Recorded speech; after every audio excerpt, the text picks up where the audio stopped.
근데 지금 갑자기 유영아가 왜 들어왔을까? 예. 이제 생각해 보시면 그것도 뇌물이니까 그것도 추징할 텐데 그럼 그 전부터 문제가 돼야 되는 거 아니야 이렇게 생각하시는 청취자분들 계실 거예요. 네. 근데 박근혜 전 대통령이 지금까지 계속 일관되게 주장한 논리가 하나 있죠. 난 돈 한 푼 받지 않았다. 예. 그리고 나는 통치행위였고 이건 정치적 탄압이다. 그래서 나는 재판에 응할 수 없다. 그래서 재판 안 오는 거잖아요. 왜냐하면 진짜 박 전 대통령이 주머니 들어간 건 확인이 안 됐어요. 그 전까지. 예. 근데 갑자기 국정원 특수활동비 상납이 딱 터지면서 이제 어느 순간에 보니까 검찰이 평소에 하지도 않던 뇌물의 사용처까지 알려줬어요.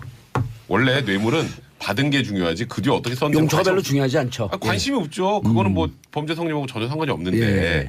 근데 사용처를 검찰이 언론에 알려줬죠. 뭐 주사 아줌마 돈 주고 기치료 아줌마 돈 주고 삼성동 사태 관리비 쓰고 에어컨 비용 관리 쓰고 돈 주고 그다음에 뭐 또 자기 측근들 또 뭐 휴가비 주고 휴가비 300만 원 받고 완벽하게 개인적 용도로 사용을 했어요. 이걸 왜 밝혔냐면 예. 앞으로 통치행위라고 얘기하지 마. 박근혜 전 대통령이 도덕성을 무너뜨린 거죠. 도덕성 무너뜨리고 이쪽에서 그 특활비 사용한 거 우리 통치자금이었어라고 하는 통치행위 일환이었어라고 하는 그 논리 자체가 애시당초 깨버린 거예요. 검찰이. 앞으로 얘기하지 마. 이제 그러고 나서 1월 4일 날 기소를 했어요. 근데 박 전 대통령은 제가 보기엔 잘 모르고 있었는데 유영하 변호사가 지금 이제 언론에 터진 것처럼 1억짜리 수표 30장하고 현금 10억을 그게 이제 삼성동 팔고 내곡동으로 간 게 딱 차익이 40억 정도 돼요. 그래요? 네. 오. 그거를 윤 전 추행정관이 가지고 있었는데 유영하 변호사한테 넘겨준 거죠. 윤 전 추도 요즘 말을 이상하게 하니까 불안해진 거예요. 그래서 유영하 변호사가 40억을 들고 있었는데 이제 문제는 이번 건은 박근혜 전 대통령 호주머니로 들어간 돈이기 때문에 추징 대상이 됩니다. 그럼 추징하면 딱 떠오르는 게 내곡동 집, 예. 박근혜 대통령 예금. 근데 그거 갖고 좀 부족한 것 같은데 보니까 돈이 그 차익 다 어디 갔지? 근데 1억짜리 수표로 다 인출돼서 그게 유영하 변호사 간 거를 검찰이 확인한 거예요. 그러니까 이제 유영하 변호사가 깜짝 놀랐죠. 그래서 제가 보기에 접견을 하러 간 것 같아요. 맞아요. 접견을 하러 가서 박 전 대통령한테 이제 얘기를 했겠죠. 이거 이제 상황이 심상치 바로 않다. 추징 보전 처분하는데 이거 내가 들고 있는데 이거 어떻게 해야 되지? 가 된 거예요. 예. 그러니까 거기서 은근슬쩍 나온 게 변호사 나중에 선임하면 그거 비용으로 쓰려고 가지고 있었다라는 얘기가 현재 나오고 있는데 아직 유영하 변호사도 이걸 어떻게 해야 될지 모르는 상황이 아닌가. 예. 대한변협의 한 변호사가 그 징계해야 된다. 수임료 신고 안 이게 했어요. 네, 신고 안 했기 이게 때문에. 사실은 이게 아마 저도 이래 추측가 처음에는 왜 갑자기 변호인 선임했을까라고 했을 때 뭐 사적 추구고 뭐 이런 거라고 저 처음에는 보도가 됐잖아요. 예. 이건 납득하기 좀 어렵거든요. 알고 보니까 돈인 거예요. 엄청 크죠 사실은. 뭐 어떤 뭐 10만 이거보다는 돈 30억 40억이 어떻게 되느냐가 중요하고 그러다 보니까 유영하 변호사 제가 봤을 때는 계좌 추적 이런 거 받았을 거예요. 아니면 검찰에 출두 요청도 받았는데 그건 안 나왔어요. 본인이 알죠. 아니까 이제 큰일 났다. 이 돈까지 뺏기겠다 싶으니까 접견 신청을 한 거고요. 박근혜 전 대통령 다른 사람 접견 신청 받아들이지 않지만 예. 유영애 변호사가 아마 SOS 치면서 큰일 난 상황이다. 접견 신청을 하고 두 사람이 논의한 끝에 이 돈을 안 뺏길 방법은 유일하게 밖에 없다. 이거 내가 변호사 선임료로 하는 거다. 그렇게 구상을 한 게 아닌가. 그렇다면 선임료를 내야 되고. 근데 문제는 선임료 우리 김태현 변호사 같이 탑이면 뭐 한 30억. 글쎄요. 뭐 예전에 뭐 그런 변호사들 있었죠. 뭐 입건됐던. 예. 그렇지만 상당히 비용이 너무 많고요. 너무 많죠. 이전에 그 그때 500만 원이라고 했잖아요. 헌법재판소 700만 원, 500만 원 받고 했는데 왜 이 사람만 30억을 한다는 것도 말이 안 되고. 아니 그리고 선임료라고 하는 것은 네. 수신 계약서도 없을 거란 말이에요. 근데 요거 하나만. 선임료라고 딱 주장하기엔 또 좀 그러니까 예. 앞으로 선임할 거를 관리하고 있었다라는 정도로 지금 유영하 변호사도 머리가 아픈 게 선임료라 그러면 세금 문제 있죠. 신고 안 했으니까. 신고 바로 해야 돼요. 신고 안 하면 또 부가세가 일사분기 세금 탈루가 돼버리죠. 그러니까 유영하 변호사도 이거 내 선임료라고 하면 본인이 처벌받아요. 그럴 수가 있어요. 그래서 앞으로 선임할 것을 대비해서 관리하고 있었다. 근데 그래도 추징이 되죠. 추징 대상이 그러니까 되는 이제 거죠. 이게 본인이 원하던 결과를 만들어내기가 지금 예. 힘든 상황이 된 거죠. 스텝이 꼬여 있어요. 예. 꼬였죠. 완전 꼬였어요. 아니 추징이라고 하는 거 우리 청취자분들이 잘 못 알아들어요. 벌금이 있고 추징이 있는데 자, 왜 어느 법률을 위반했을 경우에 추징을 하는지 일단 뇌물과 국고손실 그렇죠. 이게 일단 뇌물을 저지르게 되면 예. 뇌물을 해서 뇌물죄? 이득한 취득액을 추징할 수 있게 됩니다. 국가의 그러니까 국고손실. 뺏어가는 거니까. 그러니까 네가 이득 최순실이가 취한 거. 삼성을 통해서 77억 정도를 얻었던 거는 아 예를 들어 갖고 내가 줘요 박지원 네. 변호사한테 한 3억을 줘 뇌물로. 예. 그러면 제가 그 3억을 얻었기 때문에 예. 나중에 이제 재판 유죄 받으면 3억이 추징될 수가 있어요. 아 3억을 국고에서 예. 그 반환해 갖고 뺏어 가는 거지. 뺏어 가야 되는데 뺏어가 뺏어서 나를 줘요? 아니요. 국가가 아 가져. 내가 준 돈인데. 왜 줘? 이거는 불법적인 돈이기 때문에 아. 준 사람은 돌려주는 게 이거를 아니라 우리 청취자분들이 그렇죠. 몰라요. 국가가 국가가 뺏어가는 가져가는 거고요. 겁니다. 그럼 이제 나는 5년 이하의 징역. 네. 내가 받은 그 박지원 변호사는 3억이기 때문에 5년, 10년. 10년 이상 징역 네. 바이바이. 거기에다가 플러스 이제 특가법상 뇌물죄는 벌금이 2배, 5배 병가되게 돼 있어요. 병가될 수 있어요. 그러니까 그거는 형벌이고 형벌이고. 너 나쁜 짓 했으니까 벌 받아라는 거고 이 이제 추징은 이제 제대로 내 이해했네. 주머니에 들어간 돈 다시 뺏어가는 거예요 국가가. 그렇죠. 그리고 그거를 혹시라도 그게 없어질 수 있으니까 미리 묶어두는 겁니다. 예. 지금 추진 보정 명령은 신청 청구는 가압류 지금 같은 거예요. 싹 묶어두고 가압류 민사의 못 팔게, 가압류 못 같은. 팔게. 혹시나 못 팔게. 곳에 다 써버리면 나중에 안 되니까 재판을 1년 2년 하는 거니까. 아니 뺏길 걸 예. 대비해 갖고 미리 하는데 원래는 이렇게 추징 보전은 기소하면서 하잖아요. 그러니까 원래 예. 추징보전 처분 기소했잖아요 1월 4일날 예. 기소하자마자 유영호 변호사 들어갔던 거고 추징보전 처분을 하는 건 그러니까 검찰 입장에서 이거는 혐의가 거의 명백하다. 보통은 나중에 이제 판결 선고할 때 얼마 추징해라라고 나온단 말이에요. 근데 그 전에 고사에 빼돌릴 우려가 있을 때 유죄 가능성이 높다라고 판단을 하면 그때까지 팔지 마. 라고 딱 1월 묶어놓는 4일 거예요. 날은 특활비로 기소가 된 네, 건가요? 그렇죠. 36억 5천만 원. 그렇죠. 아 그런데 삼성 뇌물죄로 그 지난해 기소할 때는 왜 안 그거는 했죠? 왜 그러냐면요. 최순실이 먹었으니까 최순실 거를 묶어놓은 거예요. 그래요? 맞죠? 맞아요. 그건 왜 그러냐면 그러니까 몰수 추징 같은 경우에는 돈을 가지고 있는 사람한테 뺏어야 되거든요. 그렇죠. 그러니까 몰수 추징도 일종의 형벌이라는 거죠. 그러니까 내가 공무원의 뇌물을 100억을 먹었어요. 근데 내가 돈을 가지고 있지 않고 다른 사람 다 줬다는 거예요. 제3자 뇌물로. 그럼 나는 돈 받은 경우도 나한테 뭘 몰수 추징해 가겠어요. 그러니까 이제 예전에 삼성 뇌물 같은 경우에는 박 전 대통령이 돈을 직접 받은 게 없기 때문에 제3자가 몰수 추징을 못했고, 안 했고. 못하고 저거는 최순실 한 씨한테 거예요, 한 거죠. 근데 이제 지금은 박 전 대통령이 스스로가 36억 정도를 36억 가졌다. 5천. 36억 그러니까 1억 5천. 아니야 1억 5천은 이원정 비서실장이 직접 받았다는 거니까 추징보전 대상이 안 되는 거지 그거는. 35억을 했어요. 그렇죠. 그러니까 박 전 대통령이 35억을 이제 가졌다고 보는 거기 때문에 그거에 대해서 추징 몰수는 그 물건을 공일하게 가지고 가는 것이거든요. 그러니까 예를 들어 황금 돼지를 받았다. 그 황금 돼지 그대로 있잖아요. 그거 가져가면 몰수하면 돼요. 근데 돈은 꼬리표가 붙지 않았으니까 이 돈이 그때 받은 그 돈인지 붙어 있지가 않잖아요. 현금에. 그러니까 이제 몰수가 안 되고 돈이랑 가액이 이제 추징을 하는 건데 박 전 대통령이 스스로 35억을 꿀꺽했다고 검찰에 보고 있는 거기 때문에 거기에 대해서 추징을 하기 위한 거고 추징 보존하기 위한 건데 이게 근데 뇌물 박근혜 대통령이 이게 기소하기 전에 네. 박근혜 대통령 이제 측근이니까 35억 먹은 거 알았어요? 몰랐어요? 누가요? 김정은. 질문에 뭔가 함정이 있는 것 같아요. 네. 깜짝 놀랐다. 저는 측근이 아닙니다. 저는 아니에요. 제발 저를 좀 그럼 연관해 지금이라도 다른 네. 영상 다시 돌려갖고 네. 박근혜 대통령 그때 구속될 때 왜 눈물을 흘렸어요? 저안 안 흘렸나? 그때 안경을 벗고 그래 진짜 우리 팩트는 그때 우리가 사진을 찍었어요. 아니 있어요 다시 보기에 다 있어. 구속되는 날도 아니에요. 그날이 아마 무슨 얘기하냐면 뭐 유영하 변호사가 뭐 변론하다 울었다 그 얘기하다가 그런 건데 그럼 같이 감동해서 온 거예요? 제가 측근이었다면 이 35억 중에 3,500만 원이라도 저한테 오지 않았을까요? 어쨌든 박 전 대통령은 몰랐을 거예요. 왜냐하면 이 박 전 대통령이란 사람 캐릭터를 보면 좀 감옥에서 아무것도 안 한다잖아요. 신문도 안 보고. 바람의 파이터. 책 보고 있어요. 만화의 파이터 최배달 만화책 보고 뭐 아무것도 안 본다는 대망 거잖아요. 대망 다 봤대요 네, 이제. 그리고 이제 박 전 대통령 가장 큰 문제가 뭐냐면 본인이 한 행위에 대한 위법의식 자체가 없어요. 제가 봤을 때는. 그러니까 이게 원래 딱 터지면 본인이 이게 빠른 사람이라면 이야 뭐 됐네. 큰일 났네. 어떡하지? 그리고 이 얘기에 대한 거는 유영하 변호사도 애초에 의논을 안 했던 거예요. 유영하 변호사 명색의 검찰 출신 변호사인데 유영하 변호사 유변 사실은 내가 이렇게 특활비 받아가지고 나 옷 사입었는데 어떡하지? 이 얘기 한마디만 해줬으면 유영하 변호사 큰일 났네. 그거 벌써 하고 이미 돌렸겠죠, 조치를 그랬어요. 했겠죠. 다 돌렸겠죠. 어느 정도 조치했을 거예요. 최소한 조치를. 근데 그게 집한도 수표기 때문에 그걸 어떻게 뭐 분산 예치하고 지금 할 수는 없지만 최소한 그 중에서 5억은 근데 변호사 성립입니다 하고 했겠죠. 계약서 쓰고 꿀꺽 하진 짓에서 흩어졌을 거예요. 어떤 형태로든지. 근데 그걸 안 하고 가만히 있다가 유영하 변호사가 그날 아침에 들어갔다는 거거든요. 그 얘기는 그날 뭐냐면 아침에 어느 날. 기소된 날. 기소날. 오후에 기소가 그러니까 이제 될 날. 오후에 점심 먹고 한동훈 3차장이 기자들이랑 티타임을 하면서 엠바고를 걸어놓고 오후 3시에 엠바고 풀려서 보도자료 뿌려줍니다. 예. 오후 3시에요 그날. 근데 그날 오전에 유영하 변호사가 들어왔다는 거거든요. 그러면 저는 이미 본인 알았다. 그러면 그 최소한 검찰의 움직임들이 있고 본인도 나름대로 이 기자들과의 어떤 친분 관계 있을 테니까 예. 누가 기자 한 사람이 내일 한동훈 3차장이 오찬한다는데요? 티타임? 이야 이거 뭐가 있구나라고 들어갔겠죠. 그런데 박 전 대통령이 국정원 특활비 처음 나왔을 때만 해도 유영하 변호사한테 사실 그거 내가 옷 사입었다. 영화야 어떡하니? 이 얘기 한마디만 해줬어도 유영하 변호사 먼저 움직였을 거예요. 근데 그게 아니라 박 전 대통령 이건 뭐 통치자금으로 썼겠지 하니까 유영하 변호사 손 놓고 있다가 이렇게 된 거죠. 예. 그러니까 그 기저에는 박 전 대통령 스스로가 이거에 대한 위법 인식들 그게 전혀 없었다는 거죠. 근데 저는 사실은 이제까지 박근혜 전 대통령 관련된 모든 일에 대해서 가장 놀란 게 이거예요. 이 정도였을까?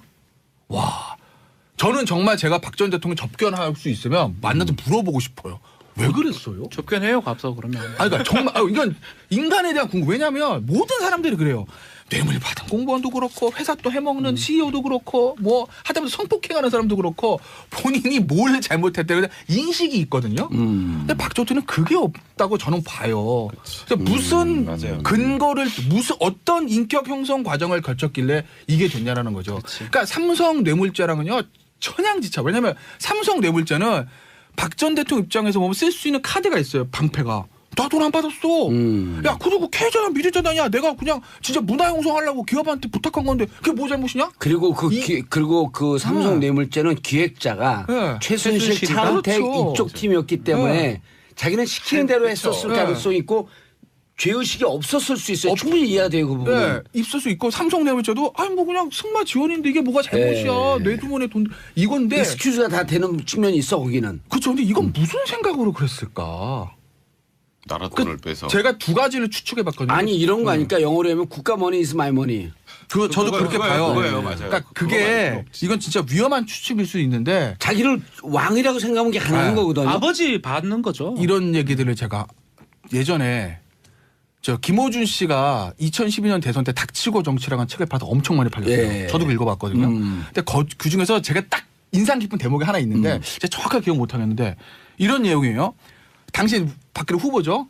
김호준 씨와 그 책에서 박근혜 후보 당시에 박근혜 씨의 애국심 자기 인정한다. 뭐 국가와 결혼했던 거 애국심 인정. 그런데 그 애국심의 반론은 국가와 민족과 국민을 생각한 애국심이 아니라 이 나라 내 나라인데 아버지가 만든 건데 내 거에 대한 어떤 소유욕에서 나오는 애국심이라 그런 취지의 글을 써요. 저는 그때도 읽으면서 나름 설득력이 있는 것 같다. 설득력 있죠. 그러니까 그 반로일 거예요. 그러니까 오히려 생각해 보세요. 내가 대통령이에요. 이거 내 옷값이 부족해. 술값이 부족해. 돈 써야 되겠는데 자식들 뭐 만들어주는데 어떻게 하겠어요. 일반적인 대통령이라면 기업들 목을 잽니다. 이재용 10원만 가져오지? 정몽구 10원만 가져오.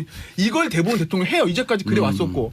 근데 그걸 안 하고 오히려 국정원 특활비를 가져온다? 아니 근데 저는 이 발상이 저는 이게 일종의 네.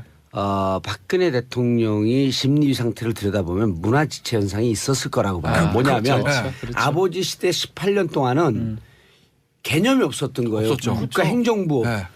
법원, 네. 그다음에 입법부 이런 개념이 없고 그냥 원하면은 국가 돈을 다 갖다가 쓰는 구조였었는데 맞아요. 18년 동안 쉬고 있다가 네. 18년 정치에서 대통령이 됐는데 이상하게 사회가 복잡해진 거야 국가라고 하는 게. 그게 뭐는 이 개념에 따라서 쓰고 뭐는 이 개념에 따라서 쓰고 또 집에 있으면 되는데 자꾸만 출근을 하라 그러고 이게 참 이상해진 거예요 나라가. 그런데 네. 그래서 문화지체. 가만히 보니까 주위에 있는 사람들이 그나마 이게 그 정리가 안 되면서 기록을 안 내면서 쓸 수 있는 돈이 뭐냐 그랬더니 대통령 특활비가 있습니다 그랬더니 자기가 보니까 아버지 때 썼던 거에 비해서 비스켓을 불고 코끼리 비스켓이거든. 이거 말고 또 없나 보니까 전임 때부터 뭔가 국정원 이런 게 있었으니까 이 돈은 기록 안 하고 써도 됩니다. 그러니까 그럼 기치료 비용이 부족한데 그거 가져오세요. 옷값 사야 되는데 가져오세요. 나는 그래서 아버지 때처럼 행동하는데 실제 사회 조직과 구조는 이미 민주화되어 안 있고 되죠. 조직화되어 있고 현대화되어 있고 그래서 여기서 상당히 정신적 패닉에 빠져 있었다. 그래서 지금 박 전 대통령이 죄의식이 전혀 없는 거예요. 예. 이게 조금 전에 말했던 것처럼 김태현 변호사 말했던 것처럼 이게 얼마나 심각한 문제인지 다른 지금 국정원장들도 그렇고 예. 그리고 지금 뭐 이재만 안봉근 비서관들도 그렇고 관련된 사람들은 다 알아요. 그러니까 이제 이재만 비서관, 안봉근 비서관도 이제 본인들도 살아야 되니까 막 다 박전 불잖아요, 대통령한테 이제. 다 불잖아요. 추석 나가 돈이 없다 그래서 갖다 줬더니 참 행복한 표정을 짓더라. 그렇죠. 이건 대단히 주관적인 평가거든요. 5만 원짜리 현금으로 박 전 대통령한테 올렸다 별 얘기를 다 해요. 이제 자기들도 살아야 되니까 이게 얼마나 위중한 정말 문제인지 위중한 아는 문제인지 거지. 아니까. 근데 그 와중에 박 전 대통령 구치소에서 바람의 파이터를 보고 그러니까 전혀 생각하지 않고 아니 그냥 그 내 돈 내가 썼는데 그게 뭐가 문제지라고 생각하고 있었던 것 같아요. 아니 그런- 유영아가 설명을 했을 왜냐하면 이게 검찰에서 예. 예를 들어서 박 전 대통령이 뉴스 하나도 안 보고 뭐 그냥 바람 파이터고 대박 먹어서 몰랐다고 가정을 하더라도 검찰에 뭐 갔잖아요. 예. 출두하라 그랬고 그리고 또 가서 이 국정원 특활비 관련 조사를 하려고 갔잖아요. 그럼 최소한 그날부터는 알아야 되거든요. 이거 조사하는데 큰일 났네. 그러니까 돼야 돼요. 그러면 그때 유영하 변호사 접견을 해서 뭔가 며칠이라도 땡겨서 시작이 됐어야 되는데 전혀 그런 게 없다가 유영하 변호사가 놀라서 들어간 거잖아요. 저는 유영하 변호사 가서 설명을 할 때도 네. 지금도 아직도 박근혜 전 대통령은 이 사안의 위중함을 몰라요. 모르는 몰라요. 거고 네. 가능성이 높아요. 아까 저기 봉조사가 진짜 좋은 말씀하셨죠. 문화지체 현상이란 거. 제가 이거 국정농단사 처음 터졌을 때인데 어떤 분이 인터뷰가 누구냐 제가 이름이 정확 아마 박관영 의장이었던 것 같기도 하고 예. 어쨌든 보수 쪽의 원로 정치인들의 인터뷰 제가 한번 본 적이 있거든요. 박관영 그 의장 의장이었던 인터뷰 것 크게 같아요. 했어요. 그죠? 예. 거기 무슨 어떤 대목 정확하지 않아요. 박관영 의장인지 아닌지는 그렇게 기억하는데 그 무슨 예. 내용이 나오냐면 박정희 대통령 사람은 굉장히 공과가 갈리는 사람이잖아요. 엄청나게. 예. 박관영 의장 이렇게 본 거예요.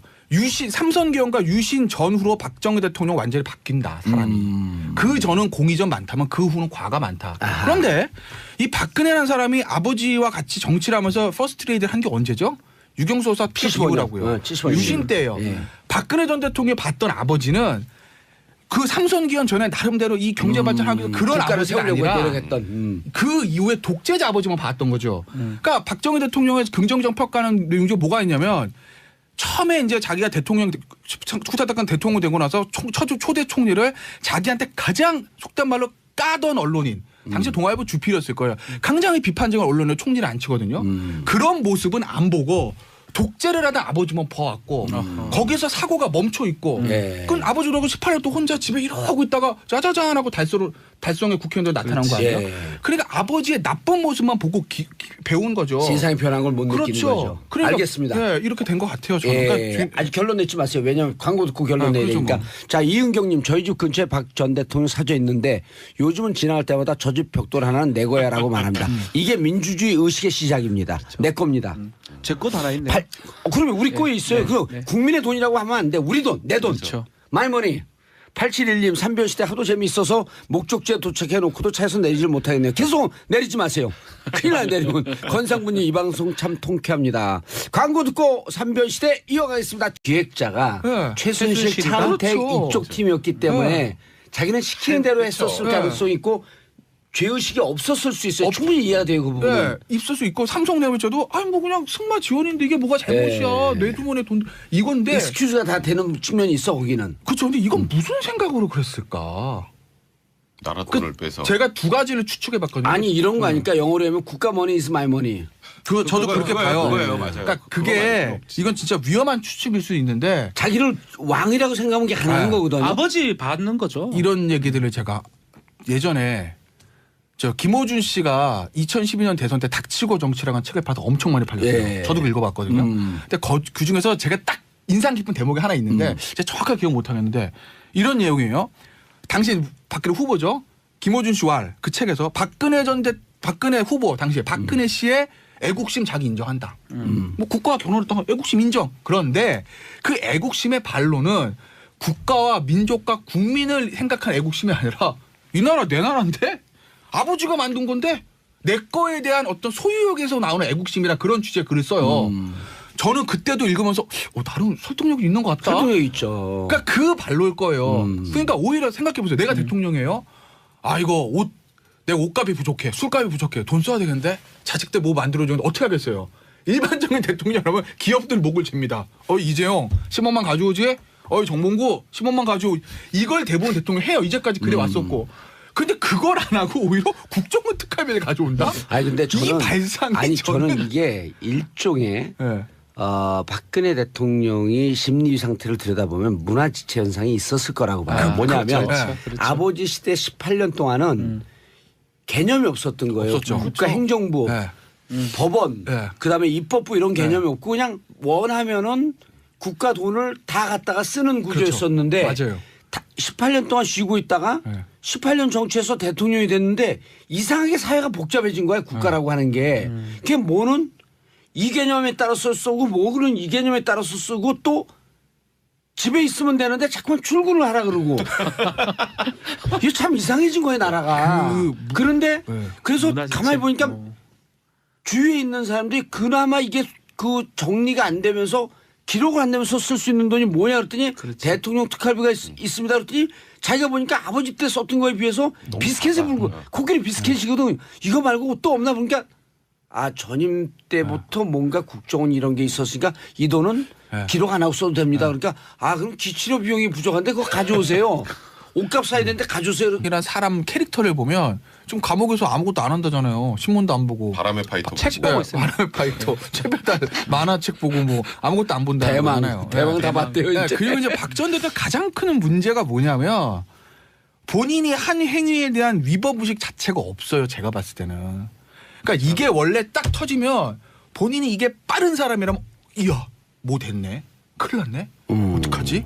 그리고 이 얘기에 대한 거는 유영하 변호사도 애초에 의논을 안 했던 거예요. 유영하 변호사 명색의 검찰 출신 변호사인데 유영하 변호사 유변 사실은 내가 이렇게 특활비 받아가지고 나 옷 사입었는데 어떡하지? 이 얘기 한마디만 해줬으면 유영하 변호사 큰일 났네. 그거 벌써 하고 그걸 이미 돌렸겠죠, 조치를 그랬으면. 했겠죠. 다 돌렸겠죠. 어느 정도 조치했을 거예요. 최소한 조치를. 근데 그게 집한도 수표기 때문에 그걸 어떻게 뭐 분산 예치하고 지금 할 수는 없지만 최소한 그 중에서 5억은 근데 변호사 성립입니다 하고 했겠죠. 계약서 쓰고 꿀꺽 하진 짓에서 흩어졌을 거예요. 어떤 형태로든지. 근데 그걸 안 하고 가만히 있다가 유영하 변호사가 그날 아침에 들어갔다는 거거든요. 그 얘기는 그날 뭐냐면 아침에 어느 날. 기소된 날. 기소날. 오후에 기소가 그러니까 이제 될 날. 오후에 점심 먹고 한동훈 3차장이 기자들이랑 티타임을 하면서 네. 엠바고를 걸어놓고 오후 3시에 엠바고가 풀려서 보도자료 뿌려줍니다. 예. 오후 3시에요 그날. 근데 그날 오전에 유영하 변호사가 들어왔다는 거거든요. 그러면 전에 이미 본인 알았다. 그러면 그 최소한 검찰의 움직임들이 있고 본인도 나름대로 이 기자들과의 어떤 친분 관계 있을 테니까 예. 누가 기자 한 사람이 내일 한동훈 3차장이 오찬한다는데요? 티타임? 이야 이거 뭐가 있구나 라고 들어갔겠죠. 그런데 박 전 대통령이 국정원 특활비 처음 나왔을 때만 해도 유영하 변호사한테 사실 그거 내가 옷 사입었다. 영화야 어떡하니? 이 얘기 한마디만 해줬어도 유영하 변호사 먼저 움직였을 거예요. 근데 그게 아니라 박 전 대통령 이건 뭐 통치자금으로 썼겠지 하니까 유영하 변호사 손 놓고 있다가 이렇게 된 거죠. 예. 그러니까 그 기저에는 박 전 대통령 스스로가 이거에 대한 위법 인식들 그게 전혀 없었다는 거죠. 근데 저는 사실은 이제까지 박근혜 전 대통령 관련된 모든 일에 대해서 가장 놀란 게 이거예요. 이 정도였을까? 와. 저는 정말 제가 박 전 대통령 접견할 수 있으면 만나서 물어보고 싶어요. 왜 그랬어요? 접견해요, 갑서 그러면. 그러니까 정말 이건 인간에 대한 궁금. 왜냐하면 모든 사람들이 그래요. 뇌물 받은 공무원도 그렇고 회사 또 해먹는 CEO도 그렇고 뭐 하다못해 성폭행하는 사람도 그렇고 본인이 뭘 잘못했다 그래서 인식이 있거든요. 근데 박 전 대통령은 그게 없다고 저는 봐요. 그래서 무슨 맞아요. 근거를 무슨 어떤 인격 형성 과정을 거쳤길래 이게 됐냐라는 거죠. 그러니까 삼성 뇌물죄랑은요 천양지차. 왜냐하면 삼성 뇌물죄는 박 전 대통령 입장에서 보면 쓸 수 있는 카드가 있어요. 방패가. 나 돈 안 받았어. 야, 그리고 계좌나 미래자단이야. 내가 그냥 진짜 문화형성하려고 기업한테 부탁한 건데 그게 뭐 잘못이냐? 그리고 그리고 그 삼성 뇌물죄는 기른 거라고 저 처음에는 보도가 됐잖아요. 예. 이거 납득하기 좀 어렵거든요. 근데 알고 보니까 돈인 거예요. 엄청 크죠, 사실은. 뭐 어떤 뭐 10만 이거보다는 돈 30억, 40억이 어떻게 되느냐가 중요하고 그러다 보니까 유영하 변호사는 제가 봤을 때는 계좌 추적 이런 거 받았을 거예요. 아니면 검찰에 출두 요청도 받았는데 그건 안 나왔어요. 본인이 알죠. 아니까 이제 큰일 났다. 이 돈까지 뺏기겠다 싶으니까 접견 신청을 한 거고요. 박근혜 전 대통령 다른 사람 접견 신청 받아들이지 않지만 예. 유영하 변호사가 아마 SOS 치면서 큰일 난 상황이다. 접견 신청을 하고 두 사람이 논의한 끝에 이 돈을 안 뺏길 방법은 유일하게밖에 없다. 이거 내가 변호사 선임료로 하는 거다.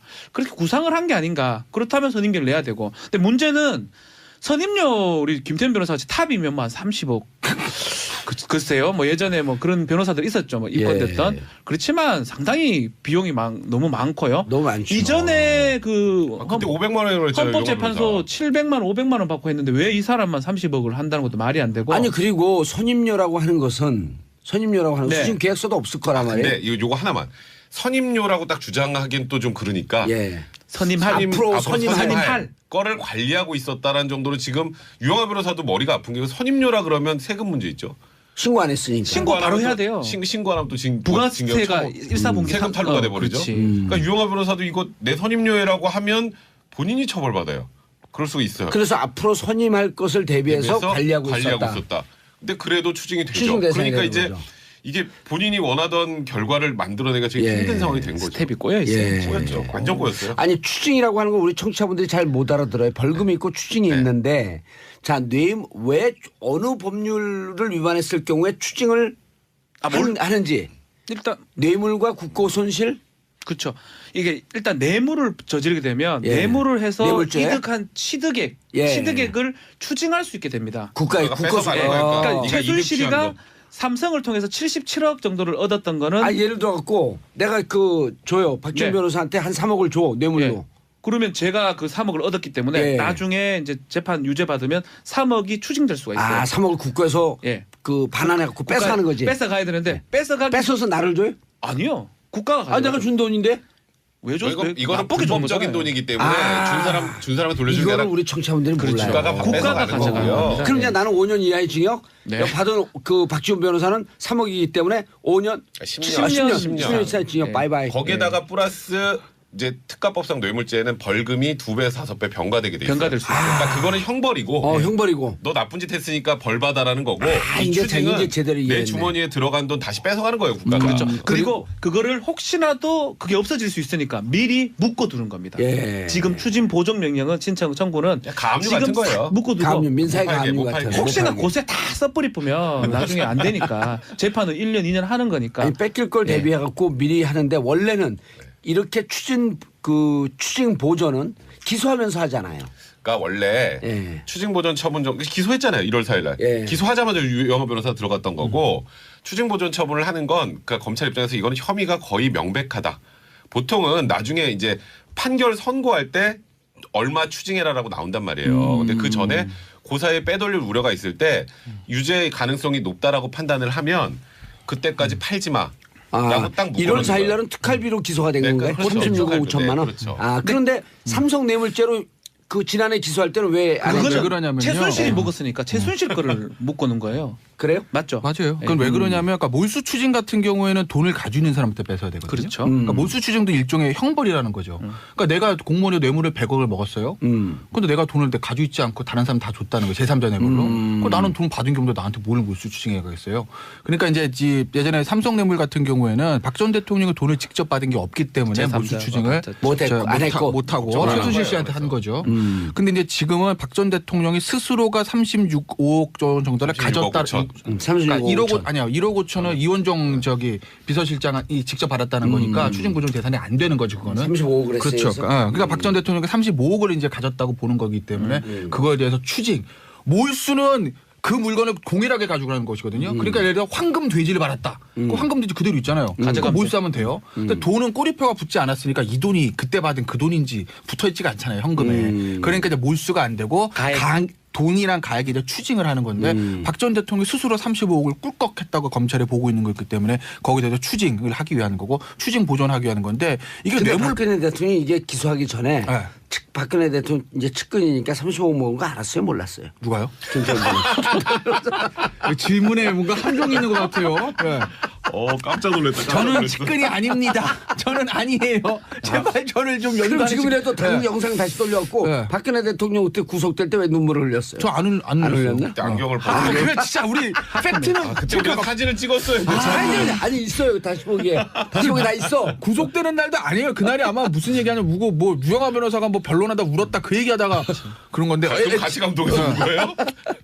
제가 측근이었다면 이 35억 중에 3,500만 원이라도 저한테 오지 않았을까요? 어쨌든 박 전 대통령은 몰랐을 거예요. 왜냐하면 이 박 전 대통령이 근데 지금 갑자기 유영하가 왜 들어왔을까? 예. 이제 생각해 보시면 그것도 뇌물이니까 그것도 추징할 텐데 그럼 그 전부터 문제가 되는 거 아니야 이렇게 생각하시는 청취자분들 계실 거예요. 네. 근데 박근혜 전 대통령이 지금까지 계속 일관되게 주장한 논리가 하나 있죠. 난 돈 한 푼 받지 않았다. 예. 그리고 나는 통치행위였고 이건 정치적 탄압이다. 그래서 나는 재판에 응할 수 없다. 그래서 재판 안 오는 거잖아요. 왜냐하면 진짜 박 전 대통령이 주머니 들어간 건 확인이 안 됐어요. 그 전까지. 예. 근데 갑자기 국정원 특수활동비 상납이 딱 터지면서 이제 어느 순간에 보니까 검찰이 평소에 하지도 않던 뇌물의 사용처까지 알려줬어요. 원래 뇌물은 받은 게 중요하지 그 뒤에 어떻게 썼는지 용처가 별로 중요하지 않죠. 관심이 없죠. 그거는 뭐 범죄 성립하고 전혀 상관이 없는데. 예. 근데 사용처를 검찰이 언론에 알려줬죠. 뭐 주사 아줌마 돈 주고 기치료 아줌마 돈 주고 삼성동 관리비 자택 쓰고, 관리비 쓰고 에어컨 비용 관리 쓰고. 돈 주고 그다음에 뭐 또 자기 측근들 또 뭐 휴가비 주고 휴가비 300만 원 팔려고 우리 좀 완벽하게 줬으면 좋겠어. 완벽하게 개인적 용도로 사용을 했어요. 아. 이걸 왜 밝혔냐면 예. 앞으로 통칭이라고 얘기하지 마. 아, 박근혜 전 대통령이 도덕성을 무너뜨린 거죠. 도덕성 무너뜨리고 이쪽에서 그 특활비 사용한 거 우리 통치자금이었어라고 하는 통칭의 일환이었어라고 하는 그 논리 자체를 애시당초 깨버린 거예요 검찰이. 앞으로 그 예. 얘기하지 마. 이제 그러고 나서 1월 4일날 기소를 했어요. 근데 박 전 대통령은 제가 보기엔 잘 모르고 있었는데 유영하 변호사가 지금 이제 언론에 터진 것처럼 1억짜리 수표 30장하고 현금 10억을 그게 이제 삼성동 팔고 내곡동으로 간 게 딱 차익이 40억 정도 돼요. 아, 그래요? 예. 오. 그거를 윤 전 추행정관이 가지고 있었는데 예. 유영하 변호사한테 넘겨준 거죠. 윤전추도 요즘 말을 이상하게 하니까 불안해진 거예요. 그래서 유영하 변호사가 40억을 들고 있었는데 이제 문제는 이번 건은 박근혜 전 대통령 호주머니로 들어간 돈이기 때문에 추징 대상이 됩니다. 그럼 추징하면 딱 떠오르는 게 내곡동 집, 예. 박근혜 대통령 예금. 근데 그거 갖고 좀 부족한 것 같은데 보니까 돈이 그 차익 다 어디 갔지? 근데 1억짜리 수표로 다 인출돼서 그게 유영하 변호사 간 거를 검찰이 확인한 거예요. 그러니까 이제 유영하 변호사가 깜짝 놀랐죠. 그래서 제가 보기에 접견을 하러 간 것 같아요. 맞아요. 접견을 하러 가서 박 전 대통령한테 이제 얘기를 했겠죠. 이거 이제 상황이 심상치 바로 않다. 추징 보전 처분하는데 이거 내가 들고 있는데 이거 어떻게 해야 되지? 가 된 거예요. 예. 그러니까 거기서 은근슬쩍 나온 게 변호사 나중에 선임하면 그거 비용으로 쓰려고 가지고 있었다라는 얘기가 현재 나오고 있는데 아직 유영하 변호사도 이걸 어떻게 해야 될지 모르는 상황이 아닌가. 예. 대한변협의 한 변호사가 그 징계해야 된다. 수임료 신고 안 이게 했어요. 네, 신고 안 했기 이게 때문에. 사실은 이게 아마 저도 이래 추측가 처음에는 왜 갑자기 변호인 선임했을까라고 했을 때 뭐 사적 추구고 뭐